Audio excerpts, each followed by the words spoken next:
Hello everyone, welcome back to another Raiders video. In this video, I'll be doing my Raiders-Steelers game recaps. Let's get into it. The Raiders lost the game similar to how they lost the Rams game.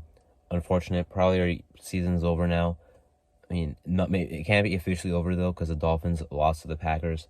But I mean, making the playoffs is impossible at this point almost. I mean, even if we won that game with the way we were playing, how are we supposed to beat the 49ers? How are we supposed to beat the Chiefs with that performance? We're not going to. So even if we walked out of there with a win, the 49ers are still going to, crack us open. And the Chiefs might do the same thing. Very bad performance, the season on the line. That's how we played. We've seen this before. The feeling is the same. It's a bad feeling.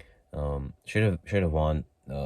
We had the lead until 46 seconds left in the fourth quarter. I literally knew already after the first drive, after we went on a great drive, touchdown to Renfrow, great throw, great catch, great route, great spin move into the end zone for the touchdown.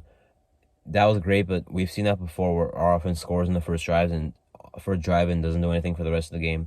So I already knew we were not going to do much. Only scored 3 points for the rest of the game. I knew our defense would probably play well. I didn't think Najee Harris would do that much good on us, and he didn't really do that much good on us besides his one hurdle, which I kind of saw coming because he does the same thing before he hurdles. He takes one slow step. If you see him take one slow step, it means he's about to hurdle someone.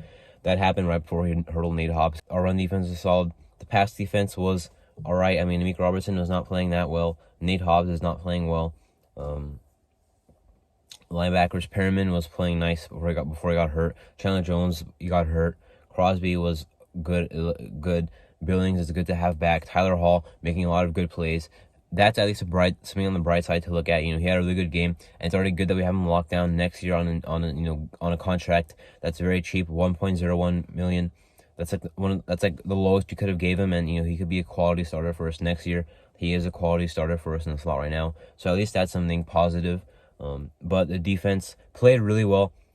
Didn't get any sacks. Got a lot of pressure. Cleveland Farrell having a nice game as well. I saw Malcolm Koonce get close a couple times, forcing one turnover, which was that pick. They missed a lot of field goals as well. It was at least good to see. Our defense played really well. Give our offense a lot of chances, but all our offense was doing was giving Pittsburgh a bunch of short field and 3 picks. The first one was off Moreau's hands. Tough. It was tough because it was tight coverage, and with how cold it was hard to catch the ball. Even with the gloves on, probably your hands are probably freezing. But not Carr's fault. That's where the read. That's where the throw was supposed to go. We've run that play a lot, including to Moreau in the Denver game, the play before the Davante Adams game-winning touchdown. Went for 33 yards. We've done the same thing. It's worked a lot of times. This time did not work. Good coverage. Then the second one to Renfrow, it was wide open I don't think it was a play action. I think it was a read option. Carr saw Renfrow open. He threw to him, but Renfrow did not turn around in time. When he turned around, it was too late. Went through his hands, right into Fitzpatrick's hands. Really unlucky. The third pick, Derek Carr missed Renfrow. I mean, he definitely should have led him to the right. Now, there was a safety over there to the right, but I don't think they would have got there in time. The Raiders still had all 3 timeouts. That's one timeout called. You're already in field goal range, and you don't even have to take the field goal yet. You could get closer because the environment is pretty tough. It's not like any kick is. It's not like a 40-yard kick, 45-yard kick is easy to make in those conditions anyway. But you could even go for a touchdown with 2 timeouts left. But Carr missed them. I don't know how Cameron Stone held onto that ball. I mean, he dove through contact. Threw Hunter Renfrow, on top of him, somehow caught it. Anyway, that was a bad throw. Carr, had a really bad game. Not because of the 3 picks. I mean, as you mentioned, I think only one of them were his fault. But he had a bad game because all the missed throws. Davante Adams, he missed especially a lot. So many times. I mean, there was about 2 really good plays on our final drive of the first half where we only got a field goal. There was 2 plays where Davante Adams was open and Carr missed them. He hit Waller for a big play, though. I'd like to see Waller and Renfrow having a nice game, in limited. Now they're not limited. They were limited last week, but now not really. And they both played well. That was good to see, because, there are some thoughts about, are we going to keep Waller? Or are we going to trade him or something? They should definitely keep Waller. Moreau, I don't think they should keep at this point. I think they should let him walk. It's not that hard to find a good tight end, too. I know this front office likes their tight end, twos, so they'll definitely find someone either in the draft or in free agency to come do that. I don't think Jesper Horsted is that guy, but they'll find someone. Maybe someone who's more of a blocker because Moreau is more of a receiving guy than a blocking guy anyway. And Waller, they're probably keeping. He had a solid game this week and last week, so good to see Renfrow as well. There are some concerns there since he, had, both guys were injured a lot and weren't playing that well anyway, but good to see him actually now playing well and he's back. Regardless, Jacobs, yeah, we can run the ball well, but I feel like we abandoned it way too early. It was good on our first drive, but, then again, our whole offense was good on the first drive, bad later in the game. But I feel like we abandoned it too early. The Pittsburgh defense is way too good for us just to be passing the ball the whole game. So I think we should have kept them more balanced. But to be honest, I can't even blame McDaniels anymore. Some of the stuff that he called should have worked, but Carr didn't really execute it correctly. The offensive line was having problems out there. T.J. Watt was not as dominant as I thought, but Karen Hayward and the rest of those guys were. Carr actually scrambled a couple times. That was good to see, at least. There was some nice plays, I guess, in the second half, but not enough to get us into even field goal range to even score. We didn't have any points in the second half. That's how is our defense going to hold up the whole game if your offense scores 3 points after their first drive and 0 points in the second half? Our defense held up as long as it could. Didn't get any sacks, but forced a turnover. Got multiple missed field goals, I believe 2. They got us off the field, forced punts, and all our offense was giving them short fields, as I mentioned, 3 turnovers. So the offense absolutely lost us the game.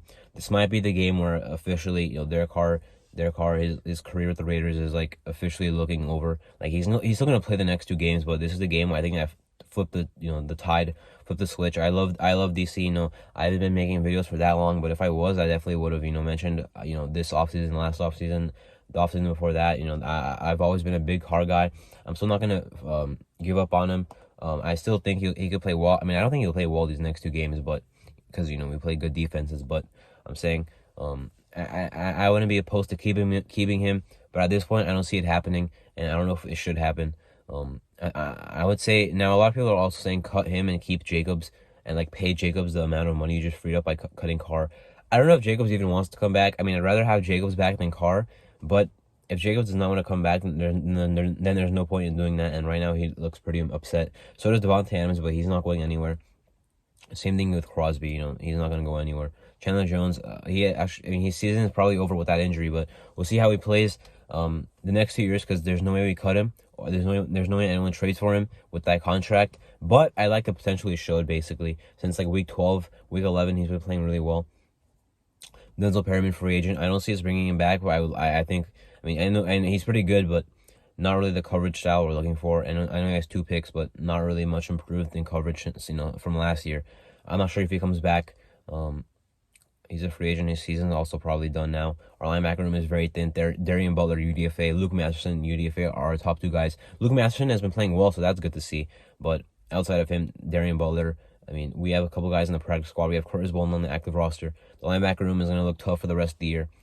We just signed the former Patriots at the practice squad, Harvey Lange. He probably knows the defense already. Well, I mean, probably not, because even though he's a former New England guy, I don't think he was on New England when they had Patrick Graham. Or, maybe he doesn't know the Patrick Graham defense, but at least he has some experience with the New England guys that we do have. So basically, ugly loss, ugly performance, regardless of the result. And the result was a loss, which pretty much ends our year. Our team massively underperformed. Our offense is massively overpaid. Devontae Adams is doing his thing. Jacobs, on a rookie contract doing his thing. Renfrow and Waller not giving us what we wanted. Carr not giving us what we wanted. The offensive line was majorly better than it was supposed to be. Dylan Parham is looking like a nice rookie to build off of, although I don't think he had a good game. McDaniels obviously is not very good, but they will keep him from next year. That I'm almost 100% certain that they're going to keep him, even though I don't like him. I don't think I'll ever believe in him. I don't think the Raiders can improve on their Josh McDaniels. I said that after we lost in week 2 to the Cardinals. And are we really a better team since then? Probably not. Although we had a nice stretch of games from like week 11 to week 13. I think this team is too talented to go through a rebuild. I don't think they will go through a rebuild, but there still needs to be a lot of improvements made. I know our defense just played well, but there's still a lot of needs on that team. Defensive tackle, linebacker, maybe corner, maybe a safety if Harmon's gone to free agency, which I don't know what's going to happen there because he's played well this year. The New England guys like him, but at the same time, our staff from former New England guys, familiar with Harmon, they like him, of course, but he's up there in age. Not sure how much longer he'll be playing for any team, especially us. But anyway, that was kind of my Raiders Steelers game recap. ugly performance, as I mentioned. The dream is over. The games went mostly as we wanted. The Falcons did not beat the Ravens, but that was kind of expected. But the Browns got eliminated. The Patriots were knocked down a spot. And then today the Dolphins lost. But we can take care of our own business. Even if we did, the 49ers would probably beat us. The Chiefs could potentially beat us. I mean, we almost beat them earlier, so maybe we get revenge on them. But this looks like 2 more losses to end the year. We should have a pretty high draft pick, and we have a lot of things to improve. It's still possible we make the playoffs next year because of the talent we do have. And if the problem is really Carr and not McDaniels, then a new quarterback might make us a really good team. But of course, a lot of defensive talent still to build. And the new quarterback would have to learn a difficult scheme, obviously, unless we bring in Jimmy Garoppolo. But I hope we don't. Regardless, I kind of went off topic from the game, but the season being pretty much over. I mean, I always stick to talking about, almost always stick to talking about the game instead of the the off season stuff. But that time is almost here. I am pretty excited though. We have a lot of free agency money and should have a high first round pick, so I guess that's good. But as for this game, yeah, ugly performance. Lost, of course, but even if we won, not how we wanted to play. Should have won though. I can't say we blew a lead, but we blew having control of the game, which we had until the very end, when finally our defense cannot hold up. I'm not going to blame them for giving up a touchdown, by the way. Now, sure, that play was pretty bad. I mean, I don't know if that was Hobbs' assignment or Harmon on Pickens, but left him too open. But I mean, they played well the whole game, almost the whole game. I can't blame anyone but the offense. And even on the offense, they might be down to blaming Carr for a bad game. So basically, that was that. Now, we could have eliminated the Steelers out of our way, had an okay chance of making the playoffs, but that's all over now, almost all over. So the playoffs should at least be fun to watch. The offseason is almost here. Regardless, that was my Raiders-Steelers game recap, and I guess also some offseason talk. Well, I'm Marto, thank you for watching.